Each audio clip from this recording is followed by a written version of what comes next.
মানুষ। আমি পাঁশকুড়ার কাছে ছুটে এসেছি কেন জানেন? পাঁশকুড়া আমি অলওয়েজ আসি, কিন্তু কয়েক বছর আমার আসা হয়নি।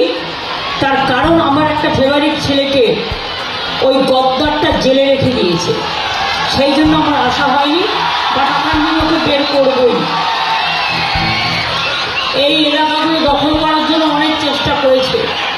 তাছাড়া আমার দীর্ঘদিনের সহকর্মী ওই নন্দ, অসিত, এদের এখন ভাবছেন আজকে আমি যখন থেকে অসিত, ওদিকে চিত্ত মাইতি, ওদিকে রাধাকান্ত মাইতি, ওদিকে জয়দুর ভাই, ওদিকে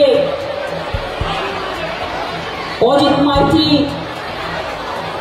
ওদিকে আমি রেগে আছি, বাট ক্ষমা করে দিলাম, সোহেন কুমার মহাপাত্র, মমতা ভূঁইয়া, অজিত মাইতি, হুমায়ুন কবির সহ এই জেলার প্রেসিডেন্ট আশিস খতায় সহ ঘাটাল ইলেকশন কমিটি সকলে।